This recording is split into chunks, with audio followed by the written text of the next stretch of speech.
నమస్కారం. ముందుగా విజయనేత్ర న్యూస్ ప్రేక్షకులకు వినాయక చవితి శుభాకాంక్షలు. పరమేశ్వరుడికి 12 జ్యోతిర్లింగాలు, అమ్మవారికి అష్టాదశ శక్తి పీఠాలు, శ్రీ మహావిష్ణువుకి 108 దివ్య ప్రదేశాలు ఎలా ఉన్నాయో గణేశుడికి కూడా అష్ట వినాయక ఆలయాలు ఉన్నాయని మీకు తెలుసా?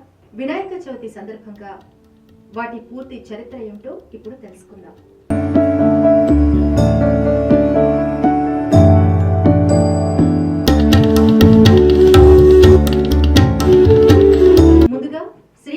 వినాయక మందిరం ఇది పూణేకు 80 కిలోమీటర్ల దూరంలో ఉన్న మోరేగావ్లో ఉన్న అష్ట వినాయక మందిరం.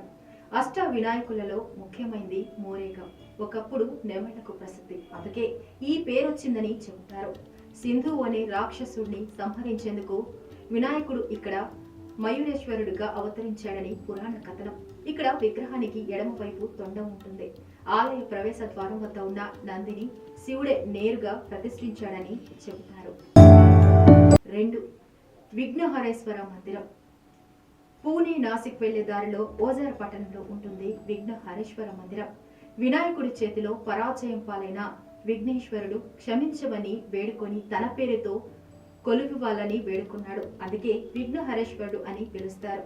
తలపెట్టిన పనుల్లో ఆటంకాలు తొలగిపోవాలంటే ఈ వినాయకుడిని దర్శించుకోవాలని చెబుతారు. 3.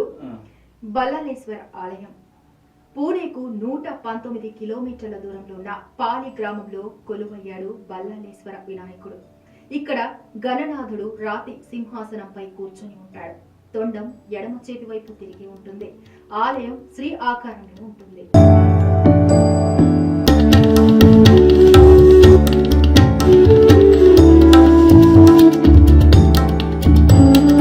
4. వరద వినాయక మందిరం. పూణే నుంచి 130 కిలోమీటర్ల దూరంలో ఉన్న మహాడ్లో ఉంది వరద వినాయక మందిరం. ఇక్కడున్న గణపతి విగ్రహం ఓ కొలనులో దొరికిందని చెబుతారు. ఇక్కడ నేరుగా భక్తులే గర్భగుడిలో గణపయ్యకి పూజలు చేయొచ్చు. 5. చింతామణి మందిరం. పూణే నుంచి 28 కిలోమీటర్ల దూరంలో తియూర్ గ్రామంలో ఉంది చింతామణి గణపయ్య. తూర్పు ముఖంగా దర్శనమిస్తే లంబోదరుడు భక్తులు ఏం కోరుకున్నా వెంటనే తీర్చేస్తాడని నమ్మకం. ఇక 6. గిరిజాత్మజ మందిరం. పూణేకు 97 కిలోమీటర్ల పరిధి లేయాంద్రి గ్రామంలో ఉంది గిరిజాత్మజ గణపతి ఆలయం. ఇక్కడ ఏకరాయితో చెక్కిన విగ్రహం దక్షిణ దిశగా దర్శనమిస్తుంది. 7. మహాగణపతి మందిరం. పూణేకు 52 కిలోమీటర్ల దూరంలో రంజనగావ్లో కొలువయ్యాడు మహాగణపతి. త్రిపురాసుర సంహారానికి ముందు శివుడు ఇక్కడ వినాయకుడిని పూజించాడని పురాణ గాథ. ఇక్కడ వినాయకుడు తూర్పు ముఖంగా దర్శనమిస్తాడు. 8. సిద్ధి వినాయక మందిరం. పూణేకు 111 కిలోమీటర్ల దూరంలో ఉన్న సిద్ధాటెక్ గ్రామంలో ఉంది సిద్ధి వినాయక మందిరం.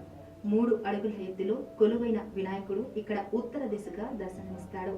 తొండం కుడి చేయి వైపు తిరిగి ఉంటుంది. ఈ ఆలయం చుట్టూ ప్రదక్షిణ చేయాలంటే 5 కిలోమీటర్లు నడవాల్సిందే.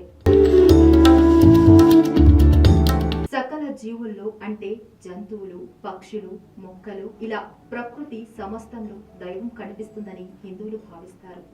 పాము, ఏనుగు, కాకి, కుక్క అనే తేడా లేకుండా ప్రతి జీవిని దైవంగా భావించి పూజిస్తారు. దేవుడు ఉనికి ప్రశ్న తలెత్తే ప్రతిసారి నేను ఉన్నా అంటూ ప్రకృతిలో అనేక వింతలు, విశేషాలు దర్శనమిస్తున్నాయి.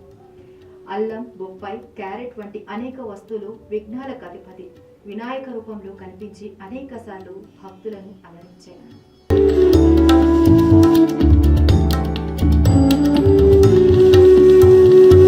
విఘ్నేశ్వరుడి ఆశీర్వాదంతో విఘ్నాలన్నీ తొలగి మీకు శుభములు చేకూరాలని మనసారా కోరుకుంటూ మరొకసారి ప్రేక్షకులకు, బంధుమిత్రులకు, శ్రేయోభిలాషులకు వినాయక చవితి శుభాకాంక్షలు. నమస్కారం.